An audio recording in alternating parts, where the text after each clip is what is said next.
leis antirraciais e estigma social, letras mortas e uma sociedade petrificada. De antemão, compreendo que esse ensaio não se encerra em si mesmo, visto que são alguns aspectos levantados para uma reflexão.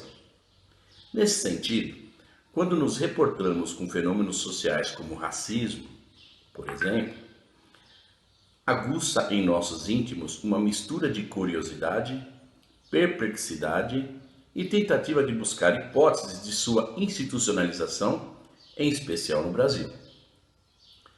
Quando falamos cotidianamente de um tema tão amplo e complexo como esse, muitas vezes ficamos refém de opiniões baseadas no senso comum e o que está explícito, tanto no dia a dia quanto nos noticiários veiculados pelos meios de comunicação de massa. O que é salutar mencionar, carregado de intencionalidade e de viés mercadológicos. Nesse contexto, o que nos preocupa de fato são os aspectos implícitos e suas raízes na construção histórico-cultural do fenômeno social racismo. Evidente, pois essa sua institucionalização não ocorreu de forma natural, mas sim uma naturalização socialmente suscitada, sustentada e sedimentada. Sendo assim, não podemos nos esquivar que foram escravizados os negros arrancados da África por quase 4 séculos no Brasil, bem como a sua marginalização social.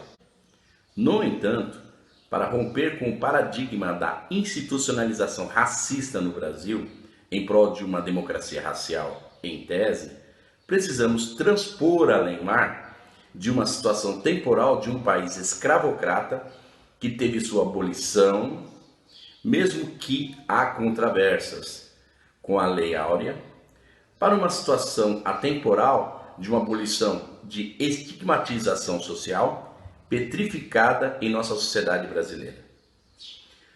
Com o intuito de explicar tal afirmação no contexto sociológico contemporâneo, o estigma social implica numa marca objetiva que recebe uma valorização negativa. Se de um lado os estigmas não possuem base e ou fundamento racional, segundo Bacila, que são desenvolvidas a partir de questões aleatórias do outro, ele o equipara de forma subjetiva às meta-regras negativas, ou seja, aquelas regras práticas de rua. Assim, não adentrando nos impactos gerados pelos estigmas sociais de cunho racista, como a desagregação social, intolerância, etnocentrismo, etc., faremos uso de alguns marcos legais históricos que maquiaram e protelaram o uso do trabalho compulsório no Brasil. Quando mencionamos as leis abolicionistas no Brasil, constatamos diversas contradições articuladas e arquitetadas intencionalmente à luz de um caráter quase perene de escravização em nosso país. Mesmo sob a condição de nação periférica e sob forte hegemonia inglesa. Portanto, mesmo na condição de exímio dribladores, chegou enfim um momento crucial, ou seja, assinada a tão sonhada Lei Áurea em 1888. Lembrando, governo monárquico ainda. Nesse sentido, sem a pretensão de compreendermos como se deu esse processo de inserção na sociedade brasileira, se colocando no lugar dos recém-libertos, um corpo de leis foram sendo implementadas agora com o governo de um Brasil republicano. Nesse contexto, não podemos deixar de destacar a lei que foi um grande divisor de águas no Brasil, a Constituição Cidadã de 1988.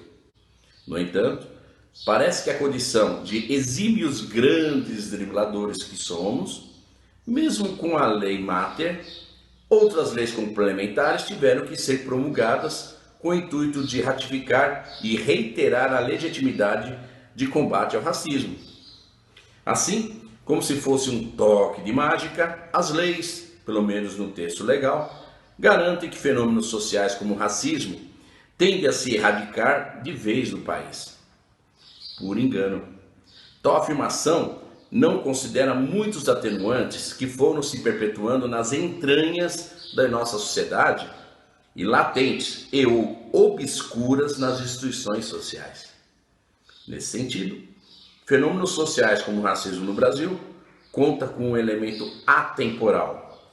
Brasil colônia, Brasil imperial, Brasil republicano e, portanto, petrificado socialmente, ou seja, o estigma social. Coadunando com isso, muitas questões vêm à tona, como por exemplo, qual é de fato o divisor de águas entre as leis antirracistas e o estigma social?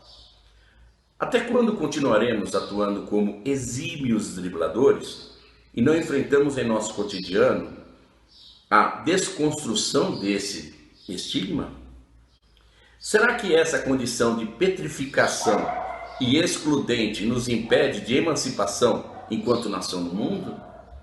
Até que ponto a desconstrução desse estigma social também não desconstrói o status quo de viés conservacionista e oligárquico de nossas elites reacionárias? Contudo, duas coisas são claras. A primeira, que não se desconstrói o estigma social como o racismo no Brasil de uma hora para outra. E a segunda, também não podemos, em nossa prática cidadã, humana e educadora, se render a uma postura imparcial e passível diante a esse estigma social e a outros petrificados em nossa sociedade. Espero que vocês gostaram, foi feito com muito carinho.